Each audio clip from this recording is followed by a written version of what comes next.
Sur le thème des crèches de Noël et des rois mages, on a l'impression que tout a été dit, mais en cherchant bien, et à condition de ne pas avoir fait une école de journalisme, vous allez voir qu'on peut encore trouver des choses intéressantes à dire, enfin intéressantes je ne sais pas, mais des choses qu'on n'a jamais entendu dire ailleurs. En tout cas jamais à la télévision. Parce qu'au comptoir et dans les familles, c'est là que se réfugient souvent les propos qui collent à la vraie vie, la vie des gens qui gagnent 1200 € par mois et qui en ont par-dessus la tête de ceux qui légifèrent au nom du vivre ensemble, alors qu'en fait ils vivent à part.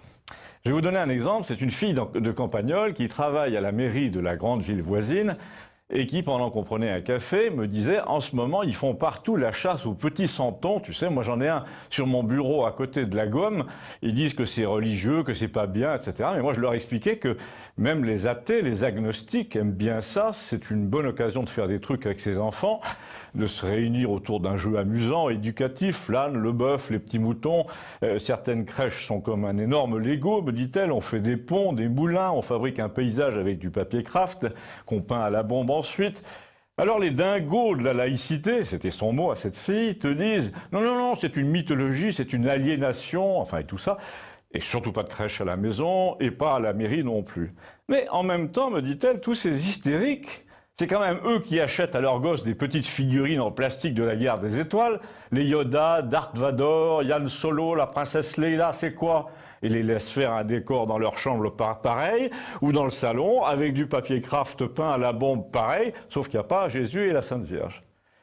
Mais ça, c'est pas de l'aliénation, comprenez-vous, c'est pas de la mythologie. Eh bien, elle me dit, tu vois, personnellement, je préfère l'âne et le bœuf à Yoda pour mes gosses.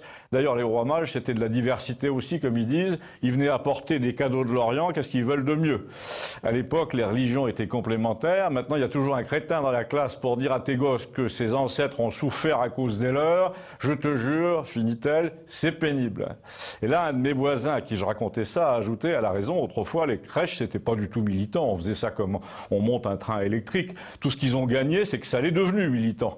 Je vois des gosses de 8 ans, me racontent-ils, qui disent « On va faire une belle crèche, comme ça ils verront ». Mais qui ils verront? Ils verront quoi? Et là, d'après le monsieur qui me raconte la chose, le gosse de 8 ans à qui il en a parlé a pris un air buté, paraît-il, quand on lui a demandé qui c'était, c'est ce qui. Il ne veut pas dire qui c'est, mais on voit bien à qui il pense. Et il dit même qu'il a l'intention, quand il sera grand et qu'il aura lui-même des enfants, de faire des crèches énormes et d'avoir le dernier mot. Contre qui? C'est marrant, me dit mon interlocuteur, mais là, le gamin ne répond jamais. Tu peux faire l'expérience. J'ai pas fait l'expérience, mais si vous en avez une du même genre, elle m'intéresse.